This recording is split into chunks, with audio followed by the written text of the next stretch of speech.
consider the following statements. In the election for the Lok Sabha or the State Assembly, the winning candidate must get at least 50% of the votes polled and to be declared elected. So let me give you a brief background regarding to that. For example, if we consider this is a state and there are many constituencies are present in this particular state. So if we pick a particular one constituency, there are many people who will contest and also who will compete for the seat of Lok Sabha or for the seat of Legislative Assembly. Pick only one of the constituency. From that constituency, let's say A, B, C, D will be the 4 particular members who were competing for the single seat of the Lok Sabha or the Legislative Assembly. For example, this particular person got the votes of 40, the remaining persons got 20, 20, 20. Then he is going to win, though this particular person's didn't get the 50% of the votes. That means he got only 40% of the votes. Though he didn't get the 50%, that means the representation from the 50% of the population of that particular constituency, he is going to win.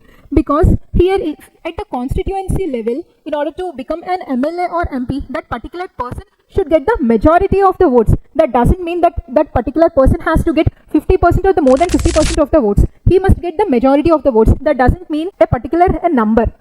But in order to form a government or in order to form a ruling party, that particular party should possess the 50% or more than 50% of seats in the Lok Sabha or that of the Legislative Assembly. So here at the constituency level, a particular MP or MLA should get the majority of the votes in order to win the election. That is, here I am talking about the constituency level, there is no such limit of 50%. Whereas at the state level, in order to form a ruling party, that particular party should possess the 50% or the more than 50% of the seats of the Lok Sabha or the Legislative Assembly. So that is the criteria in order to win the election at the state level and the criteria to win the election at the constituency level. As here it has mentioned about the constituency level, here it is not about the at least 50%. It is about the majority among the when compared to that of the remaining members. So it becomes an incorrect statement. According to the provisions laid down in the Constitution of India, in the Lok Sabha the speaker's post goes to the majority party and the deputy speaker post to the opposition party. That according to the provisions